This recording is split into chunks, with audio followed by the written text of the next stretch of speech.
Le penseur Ahmed Abdou Maher, 77 ans, est un juriste égyptien qui a occupé le poste de conseiller militaire auprès de son gouvernement dans la lutte contre le terrorisme. Il milite depuis une quarantaine d'années contre l'extrémisme et pour la réforme des manuels religieux enseignés aux élèves et étudiants de l'université islamique d'Al-Azhar du Caire. Il participe fréquemment dans les plateaux de télévision où il est constamment en train de dévoiler les textes et les sujets immoraux et incitateurs à la violence dans l'enseignement religieux de l'islam. Il appelle à une réforme générale des hadiths et de la charia qui, selon ses propos, ne sont pas dignes d'une religion qui se veut respectable. Et les valeurs enseignées ne peuvent pas faire l'objet d'une éducation d'une jeunesse saine, équilibrée et utile pour son pays. Ces textes, d'après lui, ne reflètent que les états psychiques de haine, de frustration et de schizophrénie de leur auteur moyenâgeux et ne pourraient nullement convenir à légiférer au sein d'une société de l'ère moderne. Il appelle à la supériorité des versets coraniques appelant à la paix et aux valeurs humaines sur tous les hadiths et la charia qui ne sont que des textes apparus des siècles après le Coran sous la plume des imams qui ont falsifié le message originel d'une religion divine. D'après le penseur Ahmed Abdou Maher, l'islam actuel n'est que l'islam des imams, puisqu'il ne repose à 90% que sur la sunna du prophète, qui n'est autre que les lois et les récits inventés ultérieurement et attribués au prophète. Depuis quelques mois, il a fait l'objet d'une plainte déposée par les avocats du clergé d'Al-Azhar pour atteinte à la religion islamique. Cette plainte a abouti, il y a une semaine, à l'annonce d'un jugement de 5 ans de prison ferme avec travaux. Mais tenez-vous bien, quel est le tribunal compétent qui s'est saisi de l'affaire? C'est la Cour suprême de sûreté de l'État égyptien. Pourquoi? Tout simplement pour son dernier livre intitulé « L'égarement de la Oumma sous la législation des imams ». Un livre de un peu plus de 400 pages dans lequel il expose et commente des textes et des lois de la charia islamique inspirée des avis des 4 imams sunnites, à savoir Abu Hanifa, Malik, Ibn Hanbal et l'imam Shafi'i. Voyons quelques exemples parmi d'autres pour comprendre quel type d'idées et de lois islamiques tirées des manuels enseignés à Al-Azhar et que le conseiller Abdou Maher dénonce et pourquoi. Premier exemple, selon les hadiths et les lois des imams, celui qui néglige la prière doit être tué après qu'on lui laisse le temps de 3 jours pour se repentir. Sauf l'imam Abu Hanifa qui a dit il faut l'emprisonner, le fouetter et le priver d'eau et de nourriture jusqu'à ce qu'il accepte de prier. Le commentaire de Ahmed Abdou Maher, cela se contredit avec le verset du Coran de la sourate 16, verset 125 qui appelle par la sagesse et la bonne exhortation, appelle les gens au sentier de ton Seigneur et discute avec eux de la meilleure façon. Il se demande pourquoi avoir délaissé ce verset divin pour des avis aléatoires d'imams. Un deuxième exemple, la charia, selon les 4 imams, donne le droit à l'époux de ne pas payer le traitement de son épouse malade et les frais du médecin. La raison invoquée par les imams, l'homme ne s'est marié que pour se réjouir et avoir un plaisir de son épouse. Quel plaisir aurait-il avec une épouse malade? L'auteur Ahmed Abdou Maher, dans son livre, a consacré tout un chapitre pour la guerre des imams contre la femme. Une autre loi de la charia qui a fait l'objet de critiques de la part du penseur Ahmed Abdou Maher. D'après l'imam Abu Hanifa, il est du droit de l'époux d'interdire à sa femme d'allaiter son enfant issu d'un mariage précédent ou même de l'élever, parce que cet effort dégrade son physique et influencera négativement sur sa beauté, laquelle beauté, seul l'époux est en droit d'en profiter. D'autres exemples ont été soulevés et dévoilés par le penseur Ahmed Abdou Maher, les exemples de lois encourageant l'inceste. D'après les Shafi'ites, il est licite pour le père biologique d'épouser sa fille née d'un adultère. Vous voyez ici que dans l'esprit du musulman, les valeurs ne sont que des formalités. Elles ne sont pas profondes et humaines. Un autre exemple de permission d'inceste, d'après l'imam Ibn Hanbal, le musulman qui a vaincu des ennemis, peut prendre en esclavage leur femme. Si sa mère fait partie du camp adverse, il peut la prendre comme esclave sexuelle. Un autre exemple, d'après l'école Hanifiya de Abu Hanifa, dans les invasions, il est licite de tuer les hommes faits prisonniers de guerre ou les exploiter en tant qu'esclaves. Quant aux femmes et enfants, ils doivent être abandonnés dans une terre aride pour qu'ils meurent de soif et de faim. Il faudra aussi exterminer tout le bétail pour ne pas laisser aux survivants de quoi se nourrir et éviter de tuer les serpents et les scorpions pour les laisser se multiplier sur la terre ennemie. Commentaire du penseur Ahmed Abdoumer, dans son livre, le renseignement leur apprend à tuer les êtres humains et à préserver les insectes et reptiles venimeux. Est-ce ainsi que le clergé d'Al-Azhar se prétend modéré? L'écrivain s'est révolté contre ces matières enseignées dans son pays à des adolescents et qui ne peuvent que donner des terroristes.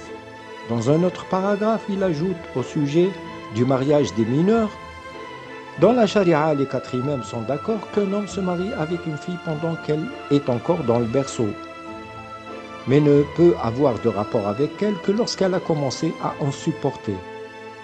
Ils se demandent pourquoi en islam la virilité de l'homme est-elle seulement prouvée à travers le mariage des filles mineures prépubères.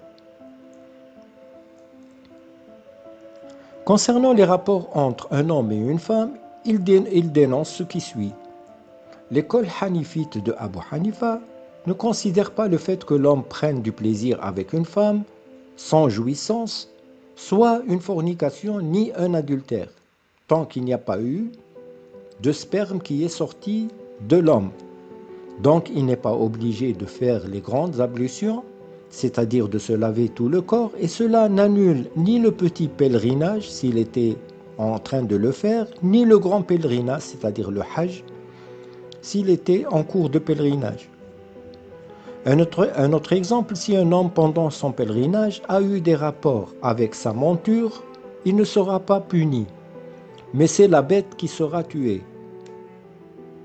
Il continue à dévoiler cet enseignement de l'ignorance et de l'obscurantisme en abordant le sujet de la grossesse. C'est ainsi, dans son livre, il expose ce qui est enseigné dans ce domaine et toléré par la charia. Un exemple. La période de grossesse peut être tolérée jusqu'à 4 ou 5 ans. L'enfant qui est né d'une femme divorcée ou veuve depuis 4 ans est rattaché au dernier père officiel. L'auteur affirme que cela encourage de faire des enfants hors mariage, illégitimes. Comment peut-on appeler ça une charia? Dans une autre loi, et d'après l'imam Abu Hanifa, si un homme a épousé une femme, puis s'est absenté plus de 2 ans, et elle a été informée qu'il était mort, cette femme a refait sa vie avec un autre homme et a eu des enfants. Après quelques années, si le premier réapparaît, on la fait divorcer et on la retourne au premier mari. Et c'est à ce premier mari qu'on en va attribuer les enfants du second mari. Et ils porteront même son nom. Toujours l'imam Abu Hanifa, dans une autre loi, et qui a été d'ailleurs approuvée par 2 autres imams, Ibn Hanbal et Shafi'i, il dit: avoir des relations sexuelles avec une femme décédée étrangère à l'homme n'est pas illicite. De même que pour la femme qui fait pénétrer en elle le sexe d'un homme mort n'est pas non plus illicite, vu que dans cet acte, la seconde partie est inexistante et n'éprouve aucun plaisir. Donc il ne s'ensuit aucune punition pour cet acte. Un autre exemple de loi, approuvé par les 4 imams: un homme affamé en temps de guerre peut tuer et manger un apostat, ou un homme qui a négligé sa prière, ou un homme qui a commis un adultère, ou un guerrier ennemi, même s'il était enfant, ou bien une femme ennemie, même si elle était non guerrière. Dans tous ces cas, il est possible de le faire sans prendre l'autorisation de l'imam parce que l'affamé est en situation de nécessité. Une autre loi qui dit, pour s'assurer qu'elle n'est pas enceinte, la femme libre, après son divorce, doit observer un délai de 3 menstrues, c'est-à-dire 3 mois, avant de se remarier. Par contre, la femme esclave doit observer 2 menstrues et la femme dhimmi, c'est-à-dire la femme juive ou chrétienne, peut se remarier immédiatement après son divorce. Ici, l'auteur s'interroge et s'étonne de cette différence dans les délais. Il se demande à ceux qui y croient, est-ce que les spermatozoïdes se comportent différemment dans l'utérus d'une femme libre ou d'une femme esclave ou d'une femme chrétienne? Ahmed Abdou Meher a exposé au grand jour leur abomination et leur bassesse intellectuelle et leurs textes immoraux. N'ayant pas d'arguments à faire valoir face à des penseurs innovants, comme lui, la seule réponse des cheikhs d'Al-Azhar est de les bâillonner par tous les moyens. Un penseur condamné à 5 ans de prison ferme avec travaux par une cour suprême de sûreté de l'État, parce qu'il a dévoilé des textes écrits par des imams il y a 10 siècles et qui selon lui portent atteinte à l'islam. Quelle est la menace que cet homme qui a servi son pays depuis 50 ans peut-il représenter pour l'État égyptien? Ahmed Abdou Meher est aussi un ancien blessé de guerre avec une incapacité de presque 80% et une cécité partielle. Il est presque non-voyant et se fait assister par un secrétaire pour écrire ses livres. Ahmed Abdou Meher raconte les circonstances de son jugement. Il dit « Le procureur a découvert mon livre durant ma présence dans son bureau. Comment peut-il être juste? Quand il a parcouru un livre de 400 pages, en plus des 600 pages de preuves et justificatifs présentés par mes avocats, soit 1000 pages en tout, en seulement 1h30. Espérons que le président Abdel Fattah Sisi, celui qui a appelé à la réforme du discours et des textes religieux, ne signera pas cette décision.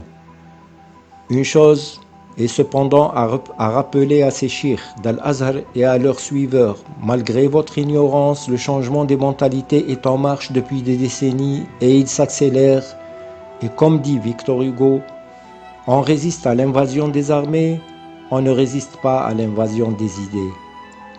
Liberté pour le penseur Ahmed Abdou Meher. Sous le fouet de la famine, terre, terre des volcans, le gendarme te domine, mon vieux pays arrogant, pays d'où peuvent vivre des lièvres et des pumas, tristes et beaux comme le cuivre au désert d'Atacama. Comment croire au pas pesant des soldats quand j'entends la chanson noire de Don Pablo Neruda? Comment croire au pas pesant des soldats quand j'entends la chanson noire de Don Pablo Neruda? Avec tes forêts de hêtres, tes myrtes méridionaux, où mon pays de salpêtre, d'arsenic et de guano. Mon pays contradictoire, jamais libre ni conquis. Verras-tu sur ton histoire planer l'aigle des Yankees? Comment croire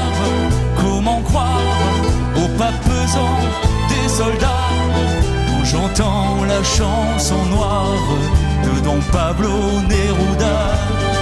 Comment croire au pas pesant des soldats quand j'entends la chanson noire de Don Pablo Neruda?